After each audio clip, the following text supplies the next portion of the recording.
Welcome to Just Break Up, the podcast about love, heartbreak, and all the relationship advice you don't want to hear. My name is Sierra DeMulder. And I'm Sam Blackwell. And this week, we're going to tackle topics like building our empathy muscles without burning ourselves out, when our partner's exes are ruining our lives, and why making mistakes doesn't make you a bad person. But before we begin, we just want to give you our Surgeon General's warning, which is that Sierra and I are not licensed mental health practitioners. We are not like Brene Brown, who has a PhD in like shame or whatever. Like literally, we just went to therapy and read some books and talked to each other a lot. I have a PhD in shame, but like it's not like the streets PhD. Yeah. You know what I mean? Like school of hard knocks, like you always said. Like my PhD in shame is just me feeling ashamed about myself for my whole life. You have decades of experience in being ashamed. Yes. So watch out, Brene. I'm coming for you. Unlocking us. What? Anyway, that's their podcast. Okay. This is all to say, Sam and I are obviously not professionals. We are not trained in this. We are not even like professionally behaving. We don't behave like professionals. I just threatened Brene Brown. So this is all to say, please take our advice as you see fit. We're just here to offer our humble musings to hopefully shed some understanding and maybe some laughs on the incredibly rewarding, but mostly confusing experience that is love. All right, before we get into this week's check-in topics, I've got two quick announcements. One, if you are listening to this in real time, our upcoming St. Paul live show is happening this Friday, October 21st. It's been rescheduled thanks to my baby and her dumb COVID. But it's been rescheduled for this Friday, October 21st. It's happening at Amsterdam Bar and Hall in downtown St. Paul, 7 p.m., all ages. Get your tickets for live in person or virtual at justbreakuppod.com. Last time I'm going to talk about that. Next cool announcement is we're doing a brand new series of our Head and Heart Work interviews. We've got so many amazing new interviews lined up for you. And just to name a few, we've talked to Oscar Montoya, who stars as Richie on the hit HBO show Minx. Yeah, we also talked to Angela Chen, the author of the book Ace, which is one of the like 4 books that I keep talking about on this podcast. So it was a delight to talk to her. And we're talking to the musician J.P. Sachs, who is an amazing Canadian musician and singer-songwriter, Grammy-nominated, phenomenal lyricist. And we've got a handful of other awesome guests who we'll announce as they come out. So stay tuned to that. The new Head and Heart Work interview series is going to start in November, and it's going to be every other Thursday starting November 3rd. Wherever you listen to your podcast, it'll come out on our primary feed. Okay, so this week's check-in topic is about therapy and my therapy experience. Because that's what this podcast this week is. In therapy, I was... Yeah, literally, it's regurgitating what we are processing in real time. In this week in therapy, my therapist was saying something that was giving me like a personal revelation. And then she was like, what do you think about that? And I was like, honestly, I'm sitting here thinking about how I can share this on the podcast. And that is codependency, friends. Do you want to share it? I mean, we don't have to talk about my therapy. We can talk about your therapy. No. Okay. Nope. It was basically about how I monetized vulnerability my entire life. Yeah, it was a lot. Yeah. Wonder what this podcast is. In my desperate attempt to feel loved. I've just made my whole life. Yeah. Okay. Continue. You're gonna be fine. I promise. Tell me about what you learned in therapy, my friend, and how we're going to apply it to all of our Just Break Up community. Cool. So I've been talking a lot about my current therapy journey, which is that my therapist, basically very gently told me that I have PTSD around my dad's death. For folks who don't know, my dad committed suicide 3.5 years ago, I believe. And I don't think that I've shared this, but I was also the person who found him when he was found too. So that's part of the PTSD as well. And so he recommended that we use this thing called cognitive processing therapy. It's a tool that folks use that's been developed by the Veterans Affairs Department to help soldiers who are coming back from war and are experiencing PTSD. And they found that it actually works really well with all sorts of folks who have PTSD. In fact, they started using it with folks who are survivors of sexual assault as well, and really noticed that it had a profound impact on people's sort of experience of that trauma and their ability to sort of cope with things after the trauma came up. If you want to know more about it, there's actually a really good This American Life episode about it. It is called 10 Sessions. Episode 682 came out in 2019, where they actually do, they follow somebody who's going through this therapy. And it's designed to be sort of 10 sessions where you talk about a bunch of things. And at the end, you're supposed to walk away and be able to sort of therapize yourself, right? Like the ability to say, oh, I'm recognizing what's coming up in me. And here are the tools that I use when this happens. Here are the questions that I ask. But one of the things that that you do as part of this therapy is identify stuck points that you have about what happened, and about what is currently going on for you. And these stuck points for me, as an example, right, was that like, I wasn't paying enough attention. And so that's why this thing happened. Or this idea of, if I had been more aware of my surroundings when I found him, it would have been less traumatic for me. Or this idea of like, my trauma is making me really separate from other people. It's too big for other people, so I have to hold it all. And the idea is that you sort of notice when these stuck points are coming up for you, when these patterns are repeating themselves over and over again. And then going through this whole process where you're like, okay, what's the emotion I'm experiencing? What's the stuck point that I'm telling myself? And then literally going through these questions of, what is the evidence for this? What's the evidence against this? Is this coming from a dependable source? Is this using all of the information available to me? Is this leaving, or is this fixating on unimportant or unnecessary details? Is this something that is coming from emotion, or is it coming from fact? Is this a habit, or is this actually happening? Right. And really asking yourself these questions, and then offering yourself at the end of this sort of process, what's an alternative thought to this? Because this thing, we've just proven that this thing isn't true. So what's something else that we can think instead of this stuck point where, ooh, if I don't pay enough attention to the details, bad things will happen, or I need to hold all this by myself, other people can't handle it. And I think that these are really important in trauma, and please don't just do this. Like, please go to somebody who's like trained in this, because I am not. I've only experienced it. And so if you are experiencing PTSD, like, please find a therapist that has experience in trauma to help work through some of that stuff. But it's interesting to think about how this could also apply to relationships or to breakups, or some of these places where like maybe we haven't experienced like a capital T trauma, but we've gone through something that has sort of told us a story about ourselves or about the world that isn't necessarily true. Right. And that is like keeping us from healing because we're repeating the same not right. And I say not right, not to mean like not, but like incorrect, I guess is what I'm trying to say. Things to ourselves, things that aren't true to ourselves over and over again. Right. Well, when you told me about this, I thought of two things. One, I thought about my own stuck points of like a personal experience that probably for the first time ever I'm not going to share. But just like stuck points that are very literal, you know, like moments in time in which you went left instead of right. And also stuck points that are like ideological, like I should have seen that coming. I wasn't paying attention enough. I was being selfish or whatever.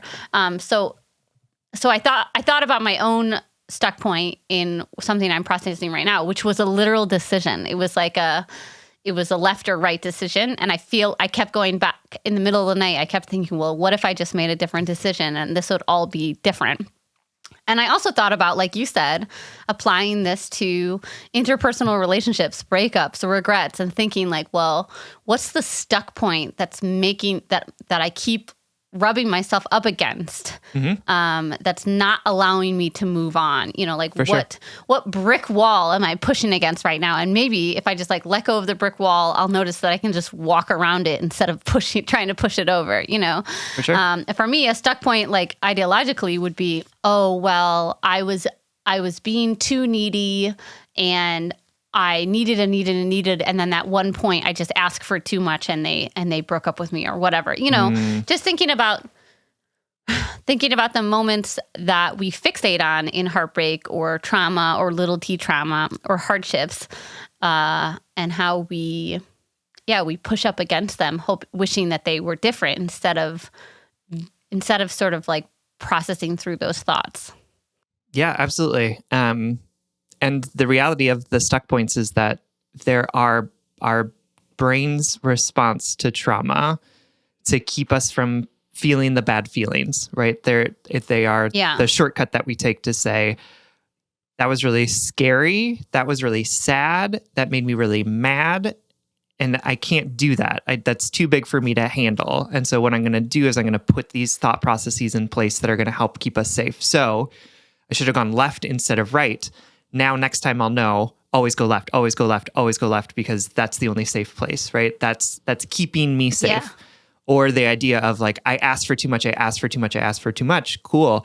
Asking for too much is in my control. I can decide whether or not I asked too much. What's not in my control is the idea that we were incompatible. What's not in my control was that this person wasn't enough for me. What's not in my control is that we just didn't like each other, right? Like so our brain tells us these things that help put the locus of control in us so that we don't have to process through the big, scary reality of the fact that all of this shit is so often outside of our control. We have control over our reactions, our responses, and things that can help keep us safe, but we do not have control over all of the shit outside of that, right? And that's really scary, especially when something horrible has happened to us, or we've just gone through a breakup, or our ex is, on our Instagram, whatever it is that's sort of causing us to feel like, oh, things are outside of my control. It can be deceivingly simple to say, ooh, and here's what I'll do. Here's how I'll keep that from happening. As opposed to saying, yeah, sometimes bad shit happens and I have to figure out how I can build my capacity to experience big emotions rather than trying to avoid them by building up these like walls that seem like they're protecting me, but are actually sort of keeping me stuck in this particular moment. Right. Absolutely. Well, thanks for explaining all of that. I think it's like, again, like Sam said, if you're experiencing PTSD, if it is within your means, like we always want you all to find an actual trained professional. And also we know that, especially for me in my life, like if I find a new language to describe a human experience that gives me new tools, new perspectives. It helps me move through something. It helps me shift my perspective on that brick wall. So thanks for sharing that, Sam. I think that it will help a lot of people out and hopefully send some people to seek this type of specific treatment. For sure. Absolutely. All right, everyone, let's get into our first letter. So this letter comes from Positively Toxic, whose pronouns are she, her, and who's writing from a barrel of sludge that says, "You're doing great, sweetie." That is hysterical. Dear Sam and Sierra, Spencer, Peter, Willow, and Temple, which is a lot of people. I'm so offended that you would leave our pets off of that list. Just kidding. Hi, y'all. I am an almost 24-year-old woman, she, her. I have a fiance, 24, he, him, but we are a good, true love, and honestly, I couldn't be happier. That is the heart of my whole issue because I think I am a bit too happy about life right now. I just started a full-time job as a paramedic, and guys, I am loving it. I get to do cool cowboy shit every day, and it makes my heart so happy. I don't use social media anymore, so I've stopped comparing myself to other people, and my satisfaction with life is through the roof. I'm in an excellent relationship with primo communication and tons of love. I have a beautiful cat son who I love deeply and who tolerates my cuddles so well. The point is, I am turning into the worst person to complain to. I'm so charmed with life that small issues just bounce off me. I'm literally living the life that my 15-year-old self didn't think she would survive to see. The growth I've done in the last decade or so honestly kind of scares me. What if I just keep getting better and better? Could I like take over the world like in a cool way? Okay, off topic, but I am definitely living life with rose-colored glasses. So when people come to me with their anxieties and troubles, I'm not a great person to talk to. I'm in a haze of good feelings and I feel myself being less empathetic to other people's struggles. I don't want to be a sad girl again, but it was so easy to commiserate with others when I was. Another part of my issue that has been around forever, I'm a recovering people pleaser. I'm definitely better than I used to be, but venting sessions with friends or family always fire up that panicked voice in my head that says, fix it for them right now or they're leaving you. Screw you, anxious attachment. Why is it always this shit with you? I have a terrible habit of offering advice before asking the venter if they even wanted advice in the first place. This habit got me into trouble in past relationships, so I've been working on it, but old habits die hard. When my mom complains about my dad, I have to struggle not to say, girl, leave his dumb ass. That's not appropriate, but I really do want to help. On top of that, my job means that I'm exposed to a lot of people in terrible situations. When someone is talking about day-to-day issues, I have a hard time holding back my urge to do the it could be worse stance. Like, yes, technically people are having worse days, but after a friend of mine was complaining about work and I said, well, you could be a homeless double amputee, I realized that I'm wholeheartedly being an asshole to people I love. I don't want to be the toxic positivity goblin that's always telling people how bad others have it. I want to validate people's feelings and offer support without telling them how to run their lives. I want to be empathetic to other people's struggles, but not in a way that puts me in a dark place. I am genuinely working on this, but if you had any musings on how to be more understanding, I would so appreciate it. I love you both so much. Heart, toxic positivity. Oh, my darling. Thank you so much for listening and for trusting us with this letter. First of all, congratulations on all your happiness. I am genuinely happy for you, even though I heard the flutter of 1,000 eye rolls, of our Just Break Up listeners like, man, somebody's so charmed with life, which is just what happens when we're going through a hard time, But real. I am very happy for your happiness. I'm so glad you are happy with your fiance and your career. And I'm proud of you for all the growth that you've done. I like this energy. Keep it up. And I think this question is a really great one because I think at its core, this question is about A, being a better person, and B, about accepting more of life's realities, like the complexity and nuance of life, which is, as y'all know, is like my jam.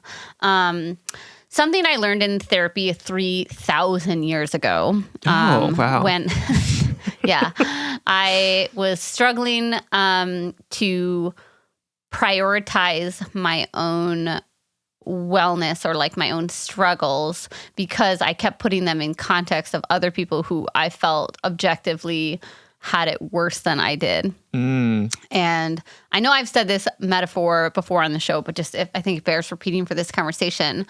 The therapist at the time described what she called that a well of resiliency that we all have within us. It's the idea that all of us have a well within us of different varying sizes and different varying amounts of resiliency within us. It's the fact that somebody might have developed more resiliency throughout their life because of their lived experiences, and other people might not have, or maybe they have the same lived experiences, but they have more or less resiliency. The example my therapist gave that I'll never forget is that, two people can get into identical car accidents, right? And one person can get up, they are physically safe and they go to work directly from the car accident because they're like, man, that sucked, but I just got to go to work and this is just another Tuesday, right? Mm-hmm. And then the other person in the same exact car accident develops PTSD and can't drive a car for 6 years because their well of resiliency is different than another. So this is all to say that, like, regardless of lived circumstance, regardless of experience, regardless of a million different ways we can hold up and compare each other's struggles, we cannot know what someone's well of resiliency is. We can't really know what they're capable of processing. And one easy stress to you might be very, very hard to another person. I think about something that I hear in the mental health world conversation about when somebody says, I had a really hard time getting out of bed today, I'm going to give myself credit for folding my laundry or brushing my teeth. And I always think that there must be people out there who have never experienced that sort of debilitating depression and think like, oh, you can't just get up and brush your teeth and you want to celebrate that. For sure. It's not going to serve anyone. It's not serving any community by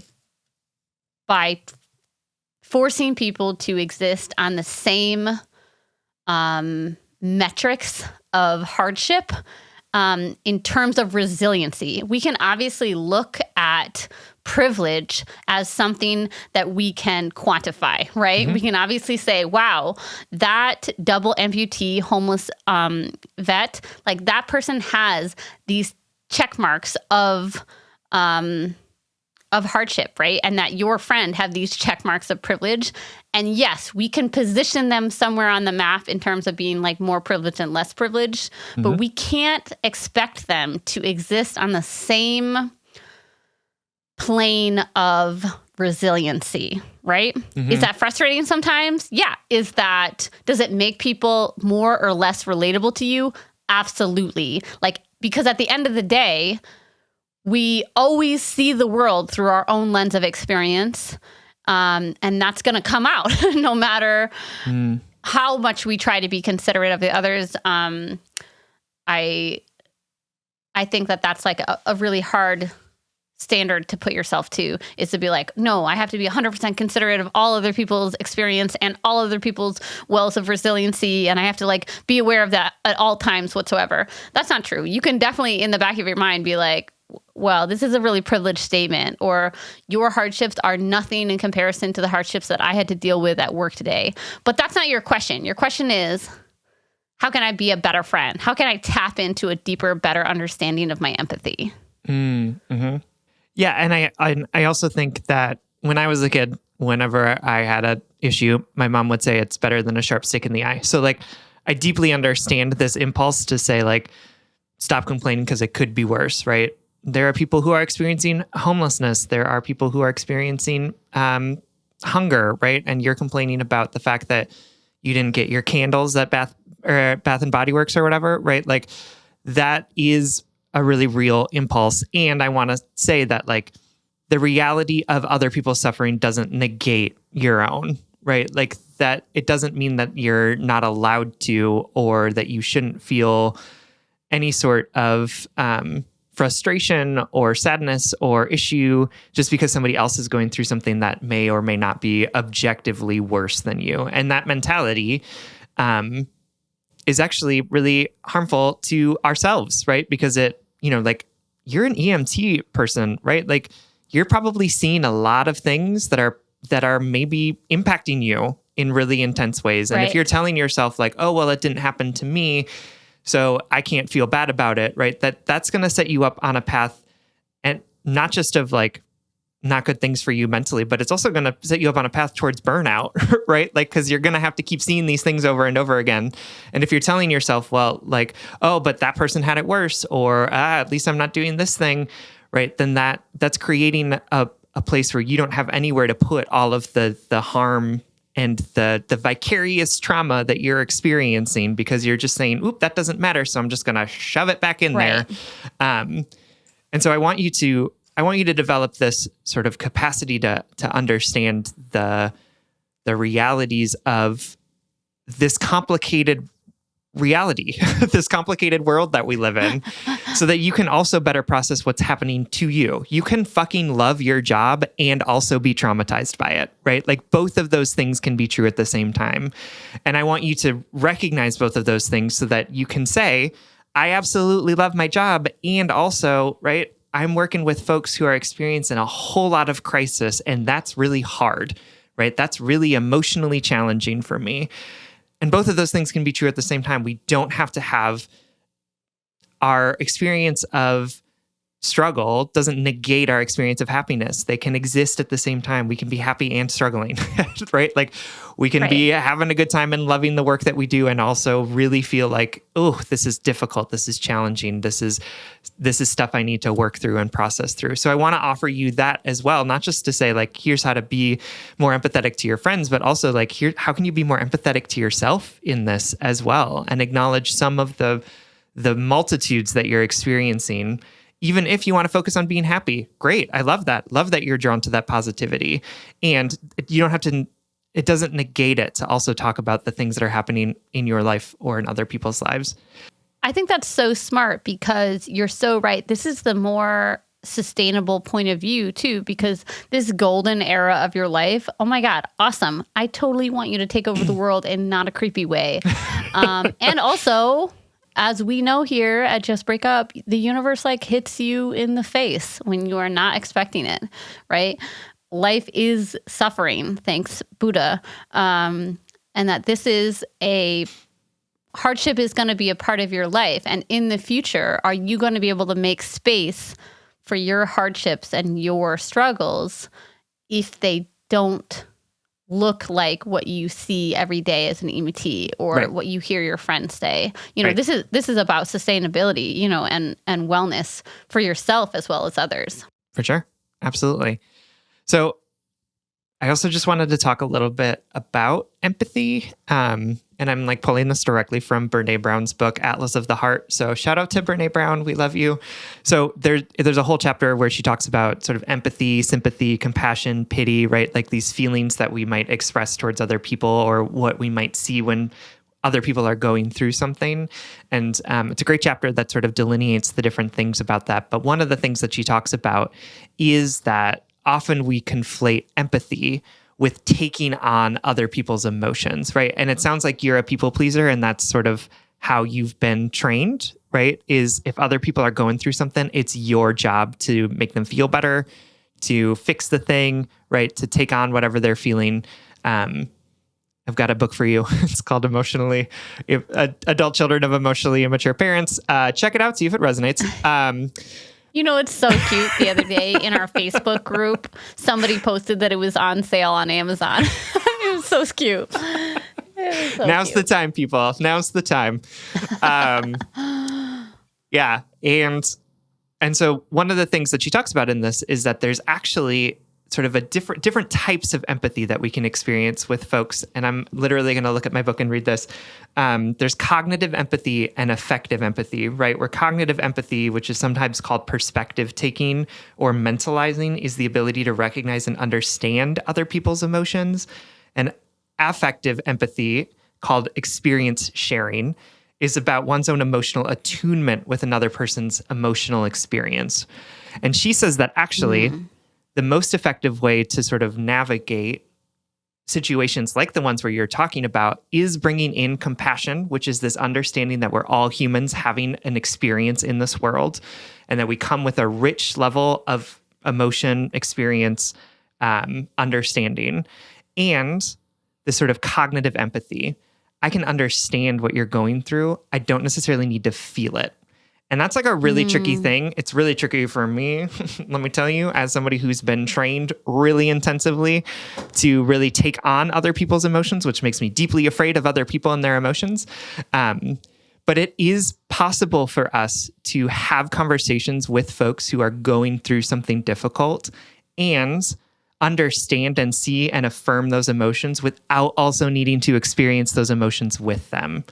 And I sometimes have trouble doing this, and it sounds like you do as well. And so like sometimes I avoid conversations with folks who I know are going through something because I don't want to have to take on the emotional stuff that they're going through.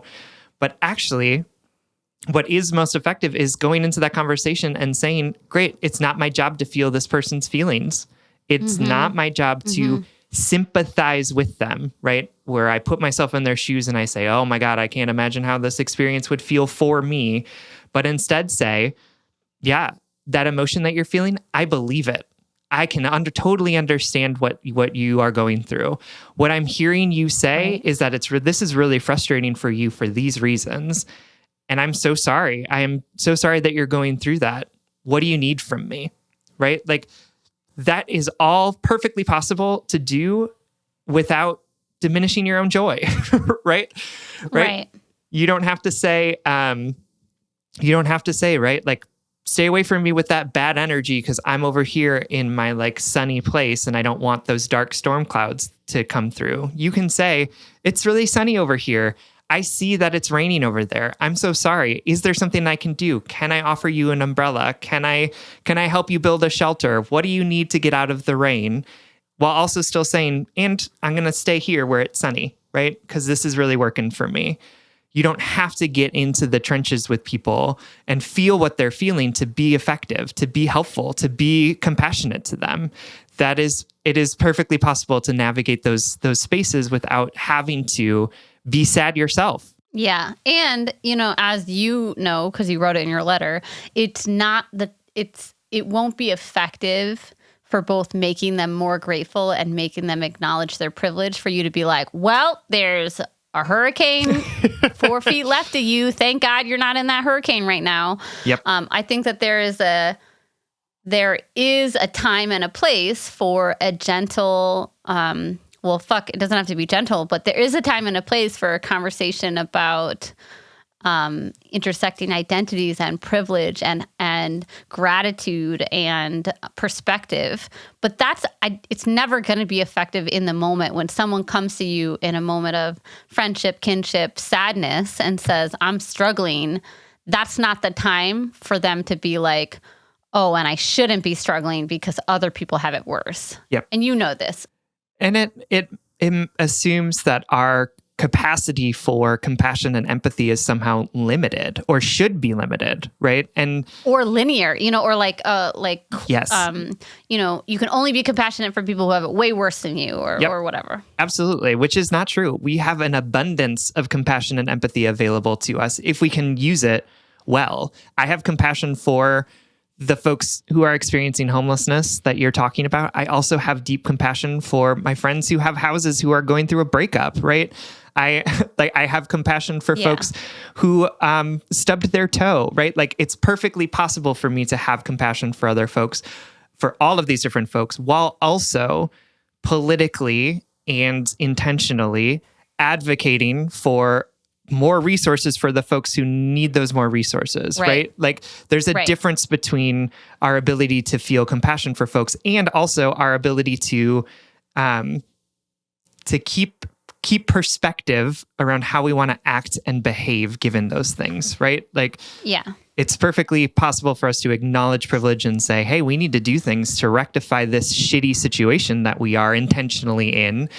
And also say, I still have compassion for folks who have privilege because I don't know what their lives are like. And I can imagine that there are things in it that are hard, right? Like I can imagine that losing a parent for that person would be really difficult, even though they have a big house and a pool and all of those things, right? Like all of that sounds like stuff. their well of resiliency is being tapped right now. Absolutely. You don't know how deep it is, but it sounds like it's being really challenged. Yeah. Absolutely. And I think we've all seen people weaponize their own sort of trials or hardships as a way to not acknowledge their privilege, but that's also not what we're talking about here, right? We're talking about how do you have compassion and empathy for friends of yours who are honestly going through things, who share your values, who are on your same team with you, while also saying, and how am I protecting my tender heart, which is saying, I'm really happy right now and I don't want to lose that joy. And I want to say to you that is perfectly possible to do. Doesn't make you a bad person, doesn't mean that you're somehow not doing it right, but you can understand and see and hear and believe the stories of the folks that are coming to you with their problems while also believing your own experience of the joy that you have in your life right now. Yeah, absolutely. All right, my darling, we hope that this helps. Thank you so much for writing. We love you. All right, our next letter comes to us from almost sane new girlfriend whose pronouns are she, her, who is writing to us from a plane sitting next to a man who smells like vinegar. This letter is very long, so I'm going to paraphrase it to the best of my ability. So here we go. Basically, the letter writer says that all the people in this story are cis and straight, by the way, except for my dog, because I can't really speak for him on this matter. Great. So Yep. only part I'm going to read verbatim, except for one other part about the dog. So basically, last summer, her now boyfriend, she didn't know him yet, was dating this woman, we'll call her Rebecca. And they weren't really dating. They were friends with benefits. He wasn't looking for anything serious, and he didn't want a relationship, and he was explicit about that.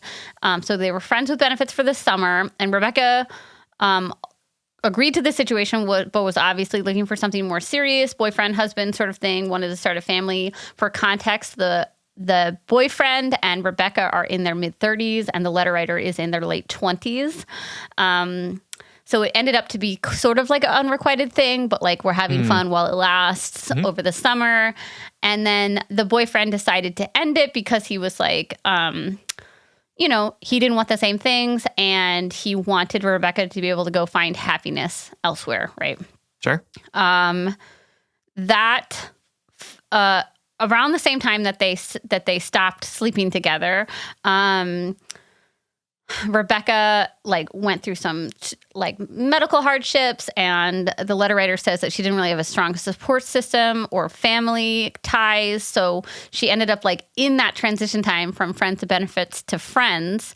They decided they wanted to remain friends because Rebecca felt like they had, quote, such a strong connection. And two, the boyfriend kind of felt bad and felt like Rebecca was really going through a hard time, was really isolated. And so he kind of helped her through some medical issues or whatnot. We don't know the specifics on them, but their separation as friends with benefits was sort of not elongated because of these medical issues, but because, they were a little more entangled, right? Sure. On the emotional side of things. So then fall comes around. The letter writer meets her boyfriend. Things go so well. Amazing first date. Really good feeling. And the letter writer says that this is the happiest relationship I've ever had. They constantly tell themselves to take it slow because we're so in love.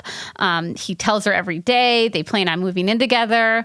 Just going really, really well. And her boyfriend told her about Rebecca right away and asked if they were okay with being friends still. And the letter writer was basically like, yep, honestly, I felt sorry for her because I'm not really a jealous person, and I have many of close male friends, and he has other close female friends. And honestly, she's been in this situation, right? So it's she totally humanized Rebecca and was like, this makes sense. So after dating a couple weeks, the boyfriend had a conversation with Rebecca, and Rebecca was like, are you dating? How's dating going, to the boyfriend? And he was like, actually, I have found, quote, the one. And the letter writer writes, me. And that he wasn't dating around any longer. And Rebecca was really surprised. She had been under the impression that he didn't want to settle down yet. And the letter writer writes, when he started to explain about us, she interrupted and asked him not to talk about his romantic life with her ever again because it was causing her pain. And then the letter writer says, which is very understandable, right? Yeah, if you have an unrequited situation, you don't want to hear about their happiness. So the boyfriend was like, cool, totally get it. And then so he went on over the next couple months to talk about his life experience, but just sort of leave the girlfriend out. If they went hiking or if they had plans, he would make it sound as though he went alone or with his male friends, or just the typical avoiding the details sort of thing. For sure. Been there. Yeah, no, totally. So Rebecca frequently asked the boyfriend to meet up and hang out and do very date-y stuff, fancy restaurant dinners or spa days. And the boyfriend always said that he already had plans, which he did, usually with his girlfriend, the letter writer. Right. He felt like this would be inappropriate and give out the wrong idea. But she went on to Rebecca's texting him daily, sending him voice memos, And the whole time the letter writer's like, I get it. I've been in Rebecca's shoes. One-sided love sucks. So I'm trying to cut her some slack. And the boyfriend like feels kind of bad because she doesn't have a lot of friends. She doesn't have a relationship with her family. And obviously the boyfriend was described as a golden retriever at some point. So I think he just like feels bad about hurting her, Sure. But, the boundaries keep on getting like a little hazier. Like she went on holiday all by herself to get herself out of depression, as she said. And during this trip, she called the boyfriend every single night, said she was feeling uncomfortable having dinner by herself. So she video called him from the restaurant. He didn't answer the first time because they were together, but he did the next time. And fast forward a couple more weeks, and the boyfriend and the letter writer are super serious. So they've met families, they've exchanged keys. They're talking about moving in together. And basically, Rebecca and the boyfriend get together over lunch at some point, and Rebecca's like, basically like, has a try at it and says like, you know what, since you're single and I'm single and neither of us are finding anybody really good, would you be interested? Like, let's give it another try. Why not like be together again?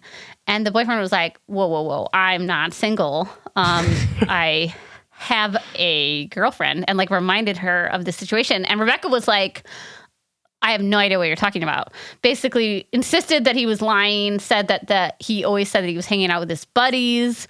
And why would he do all this stuff if he was in a serious relationship? And why would he keep her shampoo at his house? And why would he go on, quote, dates with her? And how come you had never mentioned me, the letter writer? And so the boyfriend tried to set things straight. Yeah. Was basically like, you told me not to talk about her. But after all of this, Rebecca's behaviors haven't changed at all. In fact, it's probably gotten worse. Still lots of calling, texting. And she, here's the thing. The letter writer also makes sure to point out that she knows all of this details because her boyfriend always comes home and like recaps all of their conversations for her because she thinks that he wants to be fully transparent, which is like, I definitely appreciate, because this would be like a really anxiety-inducing relationship for me. We'll get to it. I don't know about you, but we'll get to it later. But, okay, so Rebecca's behavior escalates. She starts, like questioning why boyfriend is with the letter writer, like calls her a bimbo, finds out what her job is, and is like, she's out to get you for money or whatever. And around this time, the letter writer starts getting a ton of hate on Instagram from burner accounts, and they're mostly like slut shaming and body shaming. And once, quote, my dog was even called ugly. How dare you? Oh, what's the dog done? And she points out like, I know exactly. Points out that she's like not an influencer. Her account is small and her followers are all people she knows. And it never used to happen to her. And now it's happening at least once a week. And she'll block an account and another one will be created. And the really, really problematic part is that like she started to threaten, these comments have started to threaten her job. Like they'll be like directly about her work. It'll say like, wonder what your boss would think about this bikini picture. Like maybe someone should send it to, quote, the insert the person HR's name, like exact specifics about this letter writer's job. You look like a whore, really threatening and trolling things. It's a lot more personal than just like a random troll. And the letter writer's like, also like, I post bikini pictures, but like if my boss saw them, that would be fine. But I like to keep my personal and private life, or my personal and professional life, separate. For sure. And she said, I'm 99% sure Rebecca is behind all of these profiles because they are in alignment with her learning about the letter writer and learning things about her. She calls her a gold digger, and she calls her a gold digger in a picture on a comment, but like also conveniently that week had told her boyfriend that she thinks the letter writer's just out for his money or something like that. So we think it's Rebecca. I would argue that it's Rebecca. Anyway, continues to cross the line. On top of this, Instagram commenting asked if she could like stay at the boyfriend's house for a week for like a inconsistent reason. And she bought him a kitten. unrequested and unwanted. Like the boyfriend ended up being like, I don't want this. And she was upset about this, but she was like, it reminded me of you. And she sends him photos of her in sexy lingerie and outfits, allegedly wanting his, quote, male opinion, because she's going on dates, but the dates never seem to happen. So the boyfriend said, basically the letter is like, I don't want to be judgy or jump to conclusions, but I'm pretty sure all of this is her. And I haven't brought it up to my boyfriend because I literally have no proof. I did tell him that Rebecca seemed troubled, and I definitely vetoed against her crashing at his place. But now that I'm writing it down, I wonder whether or not that was too harsh. I've made such a big point about not being jealous that I feel like a hypocrite when I've asked him to quit contact with her, which by this point is what I truly want. I'm so sick of this ex-girlfriend stuff. My boyfriend still feels guilty about breaking up with her / leading her on and all the bad luck she's had. He's always quick to defend her. Whenever I'm like, can't she find another friend when she's sad? Or don't you think it's weird that she randomly buys a cat for you? He just tells me that she's sensitive / in a bad place. And I'm asking you, is it too much to ask my boyfriend to quit contact with Rebecca? Couple other things to note before we get to our answer. One, Rebecca has never met the letter writer, but a couple times they have like seen each other at the same restaurant. And the letter writer feels like she's staring at her, and she only recognized her from social media. And also, the letter writer repeats in this letter often, like, I'm really trying not to be jealous. I'm trying to be cool and understanding of this woman's experience. But none of this feels like it's in the realm of normal. And I don't know what to do, basically. Did I summarize that well? You did a great job. Sorry, I know I was long-winded, but the letter was like 3 pages long with a ton of juicy details. There was a lot of juicy details. There was a lot in it where I was like, oh my God, this too? Okay. A kitten? The kitten. When I got to the kitten, I was like, what is happening? Yeah, listen. Any Just Break Up listeners out there, if you have an urge to buy your ex a kitten, just bring it to my house instead. Yeah. Anyway. Don't actually do that, people. Please don't just show up on unannounced at Sierra's job. Fatal Attraction vibes. Yeah. Okay.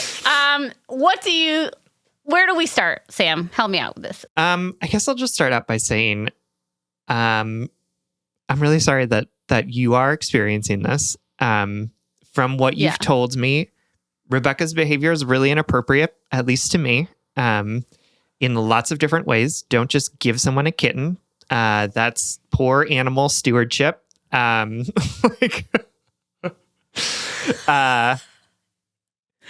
sorry that this is all happening, and I'm sorry that you are being made to feel like you're disconnecting from reality, right? Like the tactics that it seems like this person is using seem intentional to make you feel like you have no proof that this stuff is actually happening, right? And I can't imagine who this person would be besides Rebecca. I'm also not in your life. Like this person that is posting all this shit on your Instagram, I'm also not in your life, so I don't know what other enemies you may have available to you. But from what you've told me, it sounds like this person is Rebecca. And the way that she's going about this is intentional, right? It's like it's trying to make you feel like you are under threat in a way that doesn't implicate her in any way.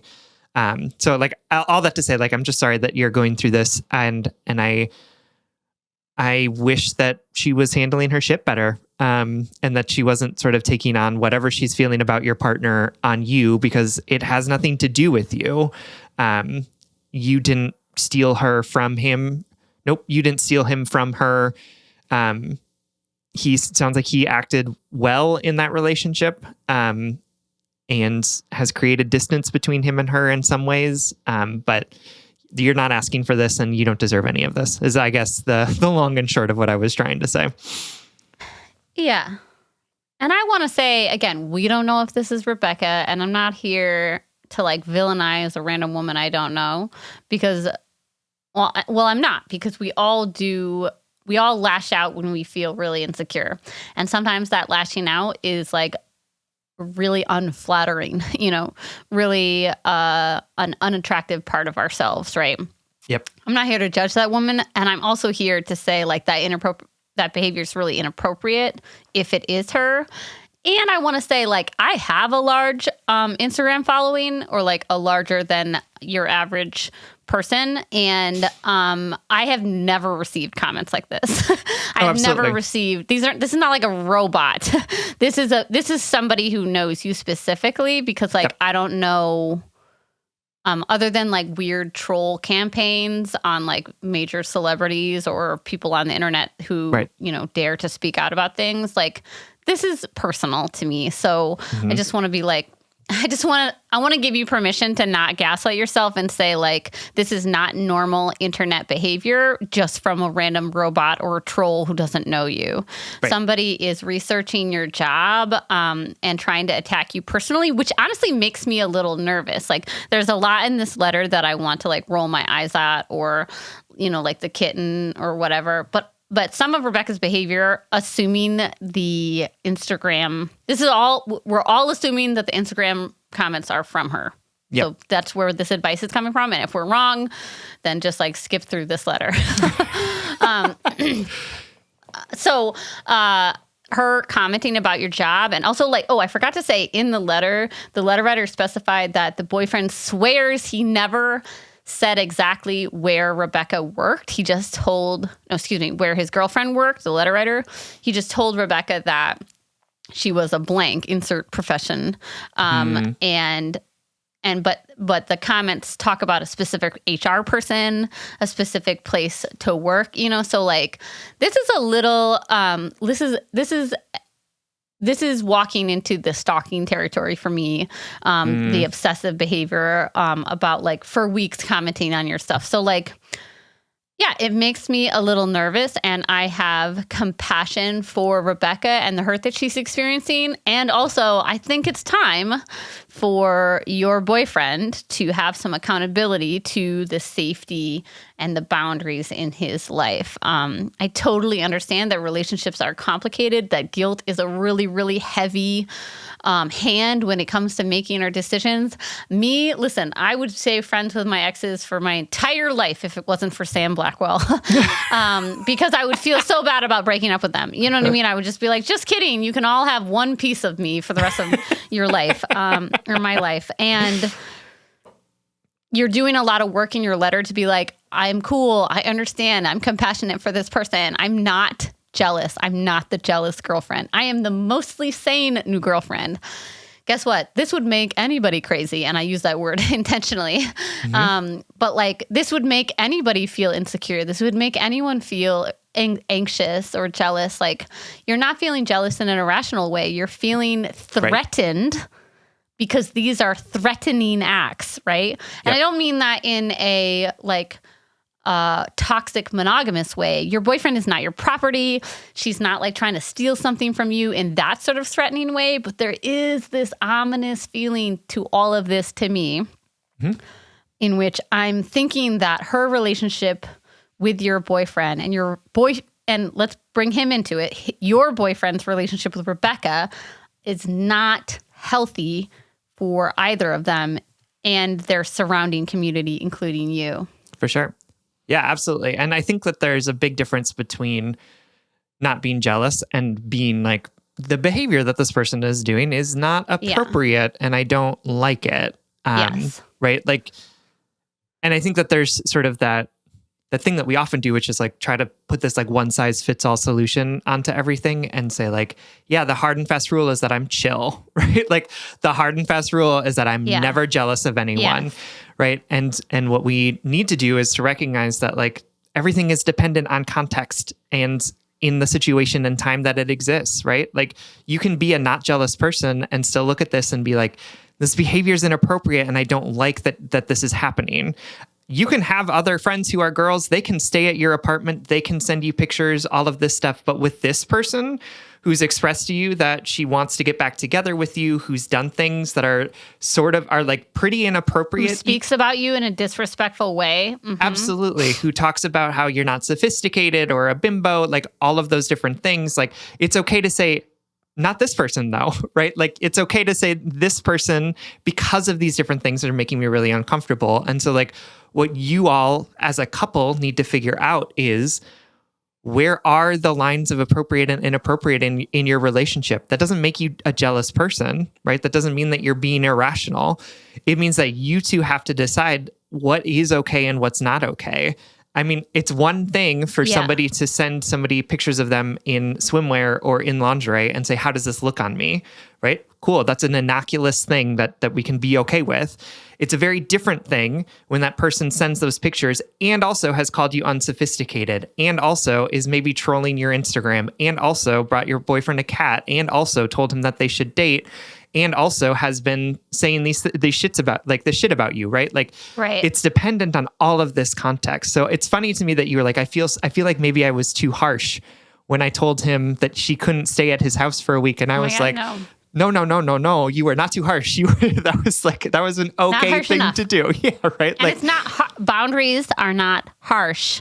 Absolutely. People might feel as though your boundaries are harsh, but you enacting that or requesting of your boyfriend was not harsh. It was honestly very realistic. Mm-hmm. Absolutely. And I think that one of the ways that you can approach this conversation with your boyfriend is to say exactly this, right? To talk about, I want you to know that I am not a jealous person, that I'm really glad that you have lots of friends who are women, that I'm really glad that I have lots of friends that are men, and that we exist in this relationship where we trust each other deeply. And this person's behavior towards you and towards me feels really inappropriate to me. So I'm asking you, what sort of boundaries are we going to have in place with this woman? Because she's impacting the health of our relationship right now, right? And again, not to say this person's crazy, right? Not to say you can't date other people or you can't be around other people, right? That's not what's happening here. What you're saying is, here's some stuff that's going on that I've seen that makes me really uncomfortable and makes me feel like not even that the strength of our relationship is being questioned, because it sounds like you two are really good for each other, but that is making me deeply uncomfortable with what's going on here. So what are the boundaries that we as a partnership are going to have in place with this person? And how are we going to make sure that we're still committing to our values of not being jealous, right? Of allowing each other to have autonomy and allowing each other to have friends, right? Like, that doesn't get thrown out just because there's this one person that you're agreeing isn't good for us to have in our lives. And it's going to take a conversation that is that sort of holistic to be able to get at some of this stuff. But you have, even if she's not and I want you to talk to your boyfriend about the Instagram comments as well. And I want you to share your belief that this person is Rebecca. Because it's not crazy. And again, crazy in that pejorative way that we use that word, right? You're not being ridiculous. You're not being irrational about this. And I think that you have a good instinct in this. And I think that this is the person that's doing it. And I also would recommend that you make your accounts private, because you don't need this in your life. Yeah. Totally make your account private. Don't give this person access to you. Again, there's a weird, it sucks that it's on the victim to isolate their social media expression so that other people don't have access to them. But that is also the world that we live in sometimes. I want to talk really briefly before we move on just about ways that you can affirm your boyfriend in making a decision that will inevitably hurt someone's feelings. Guess what? That's what breaking up is. That's what being in relationship with one another. It is impossible not to hurt each other's feelings. And sometimes drawing that strong, firm, and hard line, saying no, we can't be friends after being friends with benefits because our friendship isn't based, the foundation of our friendship isn't based in platonic feelings. It's based in unrequited romantic feelings. So that our foundation will never be strong. Drawing that line is kinder in the long run than having this sort of all access, attempting to slowly peter off, but definitely not because we've escalated to a kitten sort of vibe. You know what I mean? I can tell that your boyfriend, if everything you've said is true and that your boyfriend has said all of these things repeatedly to this person, I'm happy in this relationship, yada, yada, yada, then he needs to get comfortable with the discomfort of making someone unhappy, because that's what needs to happen here. He has to say, Rebecca, you can no longer send me pictures of you in lingerie or sexy photos. That is not appropriate for our friendship, given the fact that you have unrequited romantic feelings for me. You can no longer make disparaging comments about my significant other. We're really happy. And in fact, this is a number one takeaway for me and the boyfriend. In fact, I am not going to censor my life experiences around your discomfort with this relationship. I understand that you are hurt that I moved on, that you wish that we could be something else, but I'm not going to censor my joy. And if that is hard for you, that is a huge glowing flag to me that Rebecca and the boyfriend should take space away from one another, because this is not a sustainable friendship. This is an unrequited love feeling fest that is just building in tension and pain, right? If you can't handle me talking about my relationship, then we're not friends. That's not what friends do. Right. And people can be friends with people who have unrequited feelings for them. But when those unrequited feelings are coming out in these really unhealthy, unmanageable ways, then it's not sustainable. And I really appreciate that you and your boyfriend have empathy for Rebecca, because she deserves empathy, right? It is hard to feel isolated. It's hard to have somebody who you thought that was going to be your person move on with somebody else, right? Like, all of that pain is really real and really understandable. And we can have empathy and accountability at the same time, right? I understand that you're going through a hard time, and it's not okay to enact these things on people, right? Right. I really understand that you're feeling isolated, and it's not okay for you to do this work to try and break me up with my girlfriend, right? Like, both of those things can be true at the same time. And so I want you to keep that empathy in you, even as you're really annoyed and frustrated, because Rebecca does deserve it. But I also want you to be practicing what accountability in this moment looks like. Accountability for Rebecca, and also accountability for your boyfriend around this as well. How is he enabling this type of behavior with this person? Because it's not serving either of them. Rebecca doesn't need somebody who's going to get those sexy photos and comment on them. She doesn't need somebody who's going to let him or let her talk about his girlfriend in disparaging ways. She needs someone who's going to be there fully for her. And that is not your boyfriend in this instance, because he's choosing actively to be with you, which is great. Congratulations. That's awesome. He sounds like a great guy. We love that. Yeah, absolutely. So keep that empathy with you. And also, because I think it'll also help you with this conversation with your boyfriend too, because it sounds like he has a lot of empathy for her as well and doesn't know what to do with that empathy. But also bringing into this conversation around accountability. Yes, it sounds like she's going through a really hard time, and the things that she's doing in your relationship and to your relationship are causing harm, and that's not okay. Yes, absolutely. All right, my darling, I hope I paraphrased your story well enough, and we hope that this helps. Thank you so much for writing. We love you. All right, our last letter comes from Bad Human O'Clock, whose pronouns are she, her, who's writing from Yikesville, USA. Sir Spence Salmon Sierra.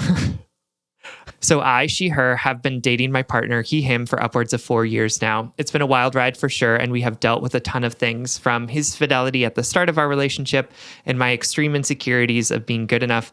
It's been hard. He has been so sensitive of me and always tries so hard to make me feel like I'm enough. I love him, and he is my best friend. Yikesville, USA is where I'm writing from, so let's get into that. A few weeks ago, I was out with my friends and had too many drinks for my own good. What that led to was going back with some random man who I didn't know or care about. I was not faithful, and I have been unable to sleep, and am incredibly depressed. I regret everything that happened, and I wish I could rewind the clock so it didn't happen. I have hated myself for a long time, but this is a whole new level of hatred. I'm not a good person based on what I did, and I know that. I have gotten physically sick over the things that I did, and I am having problems moving on. There are a couple of things that I'm terrified about. One is that if I tell him what I did, he could forgive me and we could move forward. Yes, I expect resentment from him, but I still don't know if he won't toss me out like the trash that I am.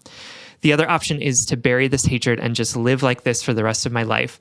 But what if we keep progressing like nothing happened and I have this cloud hanging over my head for the rest of my life? What if we get married and have kids, my dream come true, and then I think about this and how I have done such horrible things without him knowing till I'm like 90 years old? This is weighing on my heart, and I don't know what is the best avenue because I don't want to lose my best friend. I don't know why I did what I did, and I do feel like I was taken advantage of because of my drunken state, but if it's still my fault that all this happened. This isn't who I am as a person, but I can't help just defining myself as this horrible, horrible person. I know y'all have talked about cheating a lot before, but this brings me to my question. How do you move forward from by not defining yourself by your actions? Should I tell my boyfriend what I did? What the fuck is happening? Love you all so much, and even if you straight up ruin me with tough love, I appreciate you for reading this. Most people say that they feel better just writing it out, but somehow I feel even worse. Oh, God. Sincerely, Bad Human. All right, Bad Human. We love you so much. Thank you so much for writing and for trusting us with this letter. This is hard. This is hard. I just want you to know that, cheating is really stigmatized, and like, do I want to be cheated on? No. Do I want to cheat on my partner? Absolutely not. Do I have total compassion and no, I have no judgment on you right now. Like, I don't think that you are a bad person. You've done something that isn't aligned with your morals, but you're not a bad person. And folks in the Just Break Up world listening might disagree with me, but that's just the way I am choosing to view this. And I really appreciate your vulnerability in sharing this story and asking for advice, because you are in a tricky place. I think that you're obviously struggling with what this means about your identity, in addition to what am I going to do with this relationship? Like, what is my next move, Mm-hmm. Yeah. And so, your first move right now is to take emotional stock of yourself in the least judgmental way as possible. Like, in retrospect, was it worth it?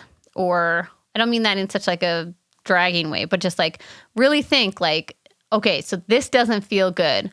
Why doesn't it feel good? Why does this make me feel bad or feel like a bad person? And what can it tell me about myself? Like I said before, maybe this isn't aligned with your morals, or maybe you feel like you were taken advantage of, or maybe you feel just bad lying and you don't want to carry that with you for the rest of your life or whatever. Like, I guess give yourself a break from feeling like a bad person, because you're not, but do take this opportunity to say, what is this discomfort telling me right now? And what can I learn from it? Is that a weird thing to start with? No, I feel like this is what I've learned from infidelity, is that we often get so swept up in the guilt and the shame and the anger on both sides of the infidelity that we don't sit with the feelings that are underneath all those reactionary feelings. Do you want to be with this person? Did you want to be single that night? Is this a way for you to act out and get out of this relationship in a different way? Are you afraid of the repair? Are you unhappy? Or was this just a mistake that you truly 100% regret? And on the other side of the aisle, when somebody cheats, like when my ex cheated on me, I wish I stopped and thought, like, is this relationship making me happy? Or am I just trying to like salvage through this infidelity to make it all this pain worth something? Sure. I don't know if I could explain that in a more articulate way, but like, I guess just if you could examine what led you to this moment. I think that examination can include some questions about whether or not this situation was actually consensual, right? Like you said that you were really drunk. You said that you were taken advantage of. And part of me wonders if some of this immense guilt that you're feeling over this situation is as a trauma response to what happened to you, right? And sort of this idea of like, oh, this is all my fault. I'm going to take all of this on because then I can prevent it from happening in the future, or then it won't be this big scary thing. And so I really, again, Sierra and I don't know any of the details of what happened here, right? You just sort of told us that you went home with this man. And I think it might be helpful as you're doing some of this self-examination around sort of what happened, to also do some of this examination around whether or not this experience was traumatic for you. And wondering if this, we talked about stuck points at the beginning of this session, right? And wondering if this thing around it's all my fault is a stuck point that's keeping you from sort of acknowledging or sitting in the really scary experience of not being in control in this instance, of having someone take advantage of that. My experience is that when I have cheated on people, this guilt isn't this intense, right? Like, it's more of a thing of like, yeah, I kind of knew what I was getting into. Like, I put myself in a situation where I knew that I would be doing something probably wrong or whatever it is. And the fact that you feel this guilty about it, and it felt like it was so deeply out of your control, is making me question whether or not, right? Sometimes we feel like things are out of our control and they're not, right? Like, oh, I just couldn't help myself. It was too beautiful, right? Like, okay, sure. Or it was out of my control and I didn't actually feel like I had any say over whether or not this thing happened. Like, those are really different things. And I'm just concerned. I'm just concerned for you that part of this reaction that you're having is because this experience for you was deeply traumatic. And now you are also blaming yourself for this trauma that you have inflicted. So as always, I think that talking to a therapist, if that's available to you, can help parse out some of this stuff. But I just want to make that really explicit, because I know that for me, it took me a really long time to name that my sexual assault was not my fault and that I didn't deserve that it happened, even though I, quote unquote, put myself in a place where it could have happened, right? Even though I invited that person over to my house, even though like all of those different things. And even though you were out, even though you were drinking, even though you may have been flirting with this person, like, it doesn't necessarily mean that somehow you asked for this to happen. Right. Exactly. And so what do we do now? What do we do in all this really uncomfortable self-reflection, wherever you land after examining yourself and the circumstance and the narratives that you're telling yourself, like, I'm not in your relationship, I'm not in your body, I can't tell you, because I don't believe morally, but I can't tell you whether you should tell your partner or not. I know that like some people have hard and fast rules, like if you cheat, you're obligated to tell this person. And honestly, something I will say that I've learned from Sam is that I really appreciate is like, if you don't tell your partner, then your partner is in a relationship that they didn't necessarily consent to. Is that how you would phrase that in the past? Like, yeah. That's particularly applicable in partnerships where somebody has like an ongoing affair. And so then your unknowing partner is in an open relationship that they didn't consent to, Yep. So that is something that I lean upon, but I'm not here to tell you morally right or wrong whether you should tell your partner or not. I am here to help you shoulder and unpack some of this guilt and shame that you're experiencing. Right. Sam and I had a great conversation before we pressed record about how oftentimes punishing ourselves, telling ourselves that we're such a bad person, like Sam said, could be a trauma response. And it also can be a response that sort of blurs our own truths from ourselves and others. It can be, I'm such a bad person, so therefore it's your responsibility to prove to me that I'm not. Or I'm such a bad person, I am not therefore accountable to the actions that I've done. Or I'm such a bad person, I'm not going to allow myself to see the reality, which is, I don't know, I don't want to be in this relationship in the first place, or, I'm scared of breaking up, or I'm scared of not breaking up and this being my life for the rest of time. And I constantly think of myself as a bad cheater, liar wife or whatever. I think this letter is tricky for me because we're putting out a bunch of hypotheticals and we're not giving we're not like, go tell your boyfriend or break up with your boyfriend, or, but this situation could contain all of this and more all at once. Absolutely. Absolutely. Yeah. And I think I'm in this moment less concerned about how or whether you tell your boyfriend about this. And I'm more concerned about how you are understanding this for yourself. What I think needs to happen here in order to process through some of the shame and guilt that you're feeling is that you need somebody to help you talk about it, right? Because right now it feels like it's just like you've got it contained really tight in you.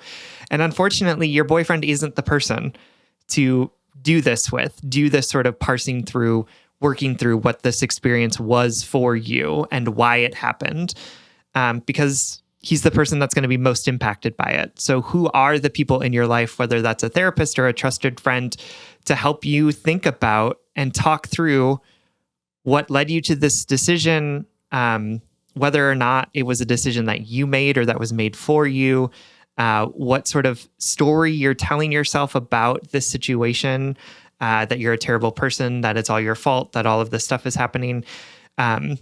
Before I think you're even going to be in a place where telling your boyfriend is going to be healthy for you or for him. And I know that some people out there are going to be like, you should tell him immediately, like all of this stuff. And part of that is true, right? Because we do want to make sure that we're being upfront about things that can be passed amongst people. But I really do. The level of guilt and shame that you're feeling that's coming across in this letter, the level of sort of self-disparagement that is in this, I really think needs to be worked on. And that's my main concern at this moment. And so my advice for you is to put aside the what am I going to tell my boyfriend piece and start spending some more time on what is this situation, this experiencing, telling me about myself. Where are these feelings of shame and guilt coming from? Why are they so big? What's the story I'm telling myself about this situation?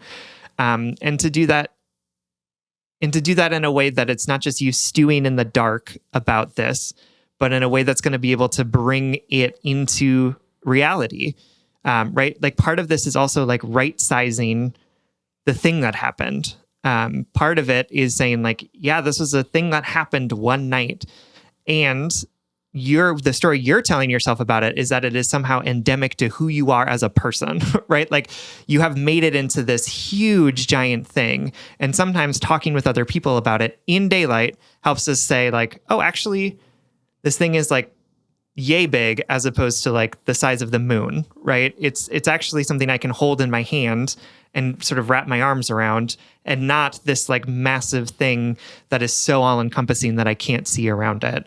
So what are you doing in this moment to talk to people about this? Talk to someone, talk to a therapist, talk to a friend, talk to a loved one to say, this is a thing that I did and I really need someone to help me understand this thing and how it happened and why it happened and what I'm supposed to do about it.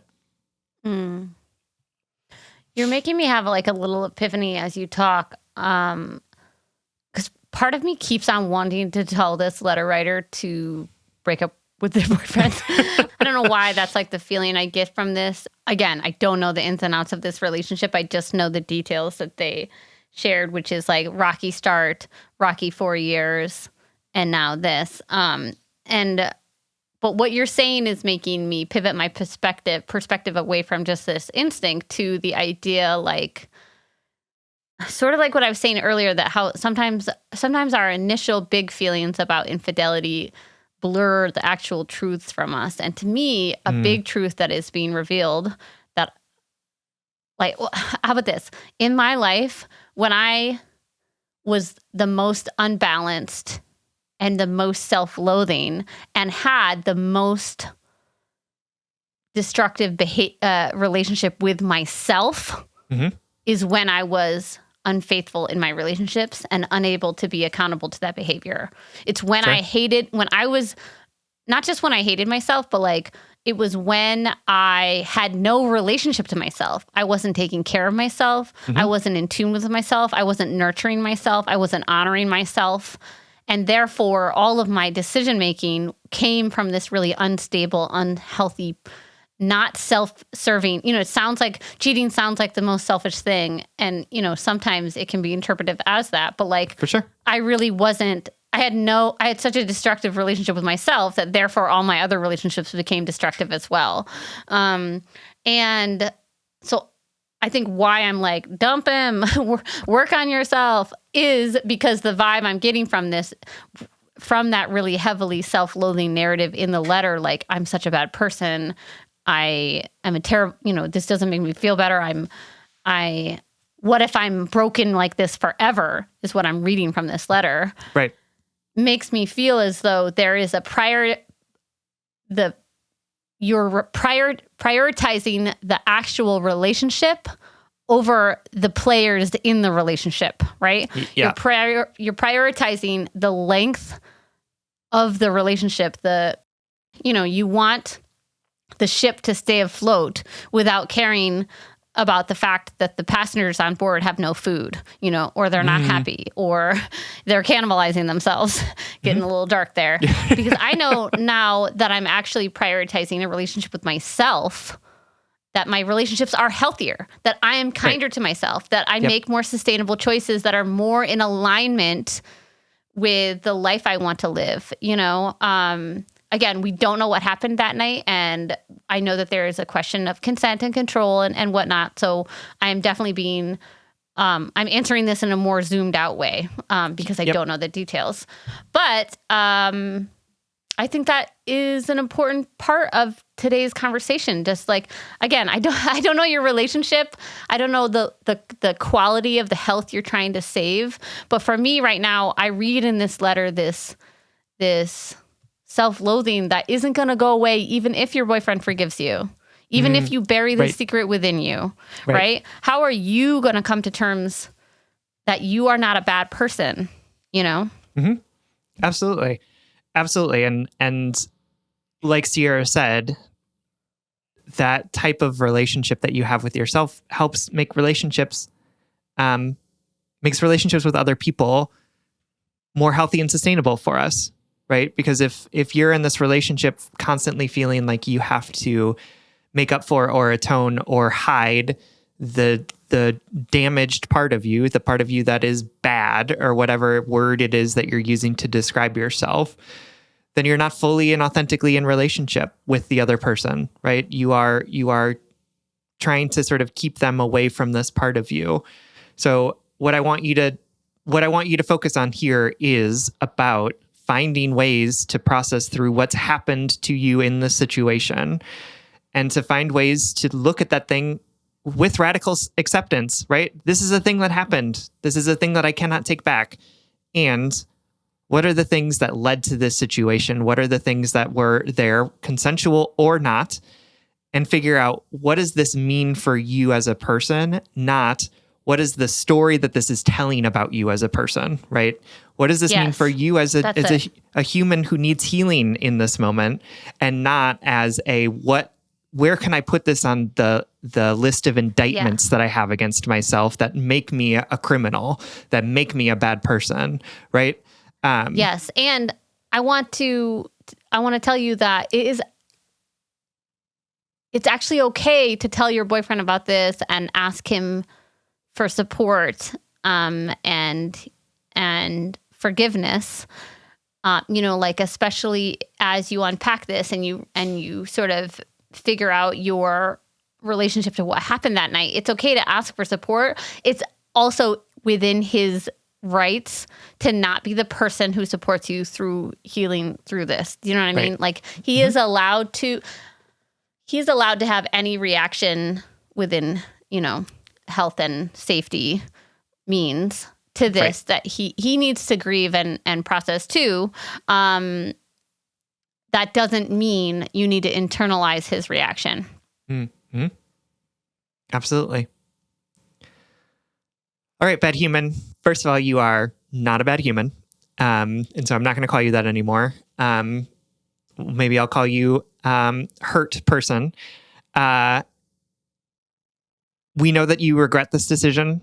We hear it. We know that you know that this decision or what happened to you is going to impact you and your relationship. And for that, we're really sorry that this is going to have something that's going to create a big change.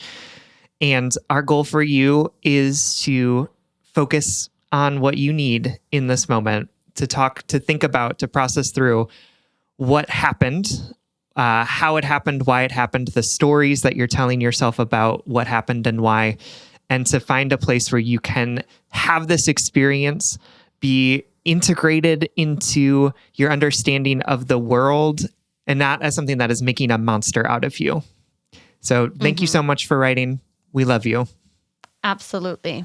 All right, everyone. This brings us to the blind date segment of our episode. This is when we try and set you up with something that we think that you are really going to like. And this week, we want to send you home with a brand new podcast from the amazing podcast network, Duvid Media. Cool. Which is our podcast network. It's Spencer's new podcast called Dang, That's Weird.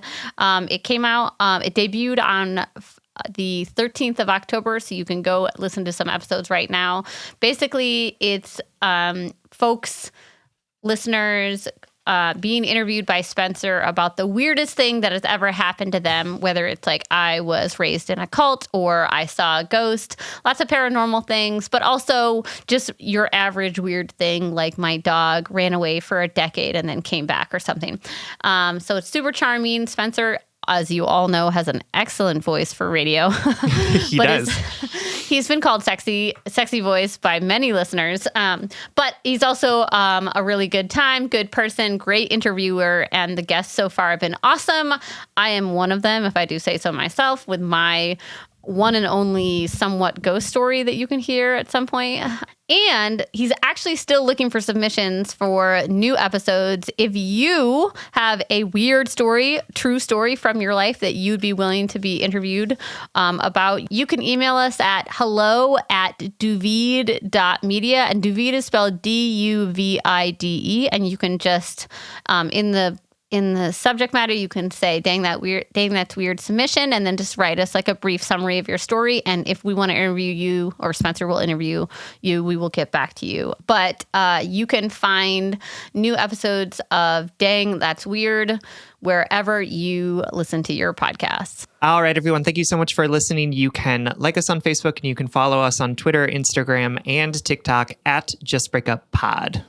You can slide into our DMs, send us your favorite relationship memes, but most importantly, you can submit your questions about all matters of the heart at justbreakuppod.com, which is also where you can find our merchandise and tickets to our upcoming live show happening on Friday, October 21st in downtown St. Paul. Please remember to follow, subscribe, give us a 5-star rating and review, and consider supporting us on Patreon. If you support us on Patreon for as little as $5 a month, you'll get an additional bonus weekly episode. That's patreon.com/justbreakuppod. This literally keeps the mics on and helps us reach more brokenhearted souls who need two random strangers giving them relationship advice. Just Break Up is a production of Duvid Media, original music, recording, producing, all magical things by our good friend Spencer Worth Davis. Make sure to check out his music on Spotify and his newest podcast, Dang, That's Weird, wherever you listen to your shows. And remember, sometimes doing the harder thing is doing the more kind thing to others, to yourself. Sometimes the radical honesty, the radical acceptance might feel more uncomfortable in the immediate, but is more beneficial in the long term. And if all else fails, just break up.